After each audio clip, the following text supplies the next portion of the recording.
Ada juga yang mereka itu kayak idealis, hanya ingin menyediakan kopi-kopi bener istilahnya. Tapi banyak juga yang nggak bertahan tuh. Apa sih yang harus mereka ubah gitu loh, agar warung mereka tuh bertahan lah, nggak mati. Jenderal aja dimakan. Di Jakarta mah nggak berani loh.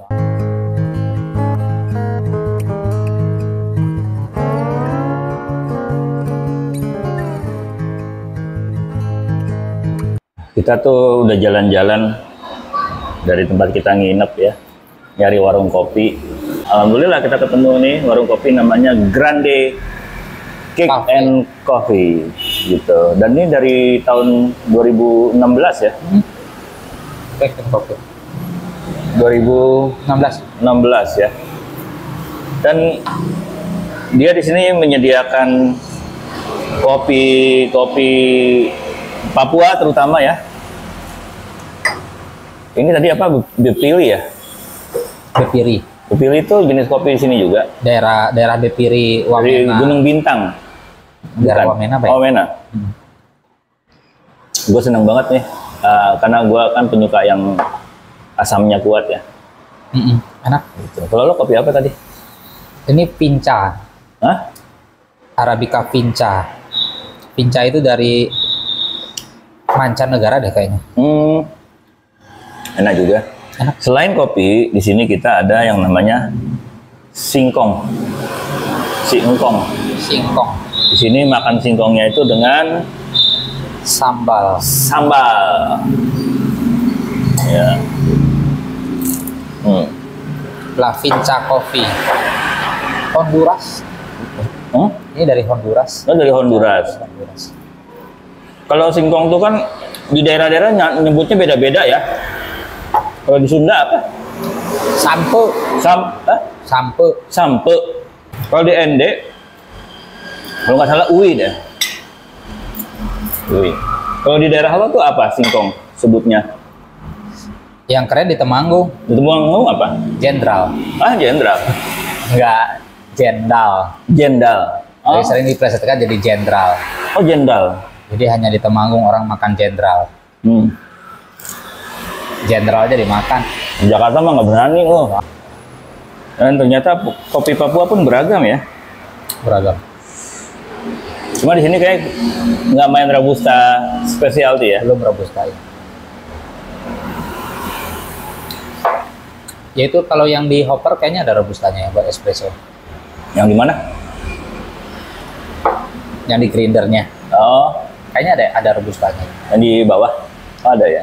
Bukan Yang buat blend. Oh, yang buat blend. Robusta buat apa? Blend Robusta Arabica. Komersil kayaknya ya. Buat espresso. Buat espresso aja. Memang orang bisa ngebedain ya Robusta komersil sama Robusta yang specialty. Bisa. Itu bedanya apa sih kalau buat kita minum nih, buat yang awam? Kalau secara apa ya, secara mendasar gitu, komersil itu kan untuk menghilangkan rasa yang mengganggu, terutama rasa mengganggu itu bagi penikmat umum itu adalah aroma kacang, tapi kacang mentah. Oh gitu. Aroma kacang mentah itu kalau kita nyebutnya kan langu gitu ya, kalau Jawa nyebutnya. Langu itu kan jadi nggak enak. Nah, biasanya pendekatan di roastingannya kan di roasting gelap, dakrus. Itu untuk ngebuang rasa langunya. Ya, ketika di dakrus, sebenarnya kan akhirnya kopi itu hanya menangnya di bitter aja. Selain Pahit aja. Selain di dark roast itu ada nggak cara lain proses dari awal agar kita dapat yang specialty? Kalau komersil itu, tapi kalau yang specialty udah jelas kan di olahan dari awal sudah beda. Oh gitu. Maka ketika kita menghasilkan biji robusta yang specialty atau fine, dekatan roasting itu bisa lebih beragam. Tetapi memang tidak disarankan untuk dark gitu.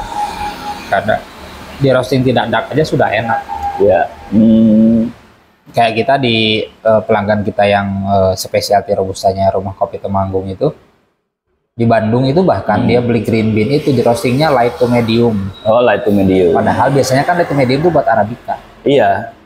Buat filter gitu kan. Nah dia roasting light to medium robusta karena memang buat filter. Buat model-model V60 Jadi bukan buat espresso base. Jadi ketika kami tanya alasannya kenapa kok di filter gitu, kenapa di light to medium roastingannya? Ya karena light to medium aja kata dia udah enak gitu. Jadi untuk filter itu enak gitu. Gue ngelihat ya beberapa orang-orang teman-teman yang jualan kopi ya, kafe-kafe kayak gini gitu. Itu kan ada juga yang mereka itu kayak idealis, hanya ingin menyediakan kopi-kopi bener istilahnya gitu. Tapi banyak juga yang nggak bertahan tuh gitu. Apa sih yang harus mereka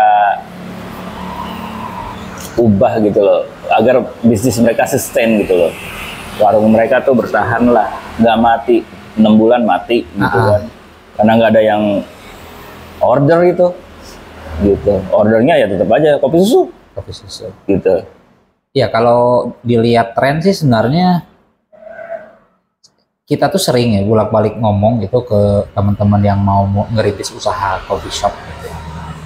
Dia selalu ngomongnya realitanya nanti di lapangan ketika kita buka coffee shop, maka kopi, sajian kopi itu hanya menjadi salah satu menu minuman. Oh gitu. Pasti kita akan nampilin es teh, es jeruk kayak gitu kan, coklat, susu jahe, lain sebagainya. Akhirnya jadi muncul karena melihat kebutuhan pembeli. Jadi nggak bisa kita terlalu kaku, memang agak berat. Saya selalu ngomong seperti itu ke teman-teman yang mau buka usaha, karena itu tadi ketika sudah buka kafe gitu, maka kita harus bisa adaptif dengan sajian-sajian yang lain. Termasuk permintaan-permintaan yang sekarang itu kan yang bukan lagi tren sih, tetapi pangsa pasar yang terbesar produk minuman kopi itu mau tidak mau sekarang adalah kopi susu. Baik itu modelnya es maupun panas. Iya. Dan itu sudah terbukti gitu kan. Ya contoh mungkin kalau kita lihat yang paling tren di Jakarta apa sih namanya, kopi merek gitu kan. Dan saya sekarang yang sering tempat mangkalnya siapa sih, Bang Hotman. Oh, kopi kenangan. Enggak, kopi Joni ya. Oh, kopi Joni ya. Itu kan juga kopi susuan kan. Ya. Ya kita lihat deh di Aceh, kita main ke Banda Aceh yang paling ramai apa? Sanger. Itu kopi apa? Kopinya ya kopi susu. Kopi susu. Iya kan. Sama paling kalau di kafe-kafe yang idealis itu yang nyediain Vietnam drip gitu ya. Jadi bagi basisnya kan kopi susu. Gitu ya. Nah, kadang kalau misalnya kita nyediain barang adaptif dengan permintaan dan perkembangan pasar, ya tentunya juga nanti kita akan bicara terkait dengan kompetisi harga kan. Jadi kalau kita bisa nggak misalnya kita bikin kopi susu dengan bahan baku Arabica specialty, misalnya bahan baku Robusta specialty, sangat bisa. Cuman kadang kan yang menjadi tantangannya, bisa nggak kita menjual itu dengan quantity, karena pasti modal harganya berbeda dengan kalau kita sumber bahan bakunya dari kopi-kopi yang tadi komersil gitu. Terus kan ada juga sekarang nih lagi rame nih fenomena banyak pasar-pasar, warung-warung yang tutup, sepi. Kalau kata anggota DPR kemarin tuh kan gara-gara ada TikTok Shop. Itu kalau lo ngelihatnya kayak gimana sih?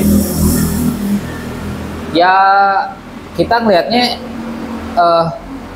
anjuran sebenarnya kalau dilihat dari sisi kesuksesan pemerintah mengajak UMKM go online itu sudah sukses. Iya kan. Jadi akan menarik ketika misalnya ketika UMKM itu sudah sukses go online, pemerintah lalu menarik diri ke belakang menjadi memperhatikan yang offline. Nah itu. Ya bukan lalu tidak boleh perhatikan yang offline, artinya berarti yang offline harus mulai diajak lagi gitu ke online. Iya. Perkara misalnya ada tuduhan terkait apa istilahnya bakar uang lain sebagainya, ya bukan layanannya dong yang ditutup, tapi regulasinya dibenerin gitu kan. Karena kalau bicaranya provokasi bahwa semua UMKM harus online, berarti kan sukses karena pemerintah itu sudah ngejar-ngejar sejak zaman sebelum COVID sudah ada sejuta domain UMKM itu online. Setelah COVID, pemerintah malah jor-joran kan. Kayak kami misalnya penggiat kopi itu bahkan dikasih fasilitas oleh Kemenkop waktu itu untuk masuk ke salah satu lokal pasar. subsidinya sampai 15 juta kan per UMKM. Oh ya. Iya. Agar bisa go online ya. Kita Ya. dibuatkan toko kan di online. Berarti pandangan anggota DPR yang menganggap, yang menyalahkan ini sepi gara-gara ada digital ini, itu kayak bertolak belakang dengan. Iya, jadi lucu lah. Iya, kayak gitu. Karena itu programnya pemerintah kok. Ya Dan pemerintah kan kalau dari sisi regulasi berarti kan ya DPR ada juga di situ. eksekutif kan, Iya. legislatif eksekutif dong yang gerak. Ya kayak gitulah. Ini kalau pilihannya harus tutup ya aneh juga. Harusnya kan ya persiapannya kan regulasinya gitu supaya itu masih jalan. Kalau saya sih ngelihatnya, oh ya berarti bagus dong, pemerintah sukses mendorong UMKM untuk online gitu kan. Apalagi kalau lagi ngelihat habit masyarakat kita sekarang. Iya. Kayak kemarin kita buka Wia Sosial ya di Indramayu tuh kan. Ada sekira 278.000 orang Indonesia udah biasa belanja online. Iya. Berarti kan memang tren masyarakat kita udah ke situ. Jadi apabila ada yang sepi, ya mungkin mereka memang kehilangan pasar onsite dan belum mencoba menarik pasar online-nya ini. Iya. 278.000 orang loh yang udah habitnya itu belanja online kan, itu mestinya bisa ditarik ya. Iya. Dimana berbagai platform, nggak cuma TikTok doang kan yang menyediakan itu, Instagram juga ada shopnya juga gitu. Belum lagi marketplace macam Shopee, Tokped, itu kan juga mereka bahkan sekarang udah banyak bikin video ya, iklan-iklan video gitu. Udah munculin juga video. Ya kayak di Shopee kan udah ada video, Shopee video, Shopee live kan mereka. Ya gitu, jadinya ya jangan mundur kan platform online sebagai penyebab sepinya pasar-pasar maupun warung-warung. Ya kadang agak menariknya kan apa ya, pengampu kebijakan kita itu basisnya kan basis blocking. Ya kan, selalu dari awal dulu kan selalu basisnya kan pemblokiran, bukan lalu membuat regulasi itu. Frame-nya selalu itu. Iya kan. Apabila ada masalah, blok aja. Iya. Kayak sekarang misalnya terkait UKM yang belum bisa online, tergerus oleh online, pilihannya platformnya di blok, ya kan aneh. Iya.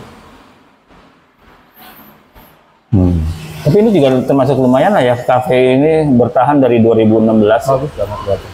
Apa yang lo obrolin sama dia tadi? Ya cuma sekedar di kopi aja sih, di olahan-olahan kopi. Utamanya itu di kopi ya? Ya aja jualan nasi rames juga di depan ada. Iya, karena ya nggak bisa kita jualan satu varian produk aja. Iya. Ya gitu teman-teman, ini yang kita lagi ngobrol. Mendatangi warung-warung kopi di Jayapura nih. Ada yang tutup dan ada yang masih buka, dan ternyata mereka tetap optimis kok. Bertahan. Bagus. Dan yang paling penting adalah bagaimana mereka menjaga komunitas ya. Ya. Karena kayak tadi kan banyak produk-produk titipan komunitas ya. Itu.